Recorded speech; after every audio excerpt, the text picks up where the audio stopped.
I speak 10 languages, said the young Latina, her voice steady as stone in a room built to break her. The courtroom burst into laughter. It was not the kind of laughter that carries joy.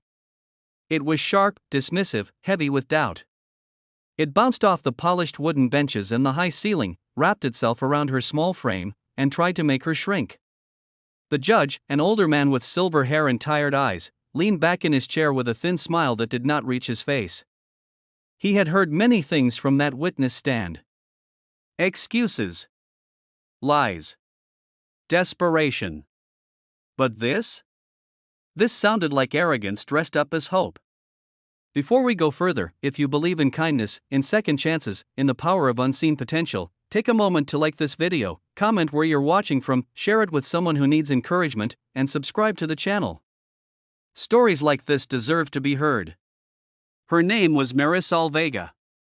19 years old. Daughter of immigrants. Raised in a one-bedroom apartment above a laundromat where the air always smelled like soap and steam.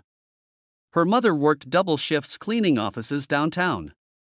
Her father had once been a teacher in their home country, but here he stocked shelves at night, his college degree folded and tucked away in a drawer like an old photograph. Marisol grew up between worlds. Spanish at home, English at school. The first time she translated a utility bill for her mother, she was 7. The first time she interpreted at a parent-teacher conference, she was 9. Words became her tools, her shelter, her secret power. She discovered early that language was more than vocabulary, it was survival. It was dignity. When new families moved into their building, families from Brazil, Haiti, Vietnam, Ethiopia, Marisol was the one the landlord called. She listened. She learned. She picked up Portuguese from a grandmother who baked sweet bread on Sundays. She absorbed Haitian Creole from children who played soccer in the alley. She practiced French with an Uber driver who lived upstairs and missed Paris like a phantom limb. She watched videos online late into the night, repeating phrases in Mandarin, Arabic, American Sign Language, her voice barely above a whisper so she wouldn't wake her parents. By 17, she could move between 10 languages with the fluid grace of someone stepping across stones in a river.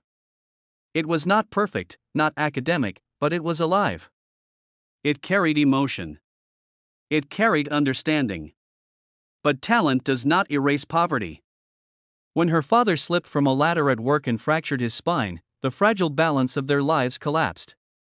Medical bills stacked up like an avalanche. Her mother's hands grew raw from cleaning chemicals. College became a distant dream. Marisol took 2 part-time jobs while finishing high school, translating documents for a small legal clinic on weekends for extra cash. The day everything changed, she was at the courthouse not as a student, not as a visitor, but as a defendant. A misunderstanding. That was what it had been, but misunderstandings can be expensive when you are poor. A woman at a bus stop had dropped her wallet. Marisol had picked it up and run after her. Before she could explain, someone shouted that she was stealing. Security was called. The woman, flustered and confused, insisted her cash was missing. It wasn't true. It was later found tucked in another pocket. But by then, the report had been filed. Now she stood in that courtroom, her wrists trembling slightly, though she held her head high. The public defender assigned to her case had glanced at her file with polite indifference. Young Latina. Low income. Part-time jobs. No prior record. It would probably end with a warning, maybe community service. A forgettable case in a long day. The judge asked her if she had anything to say before he made his decision. That was when she said it.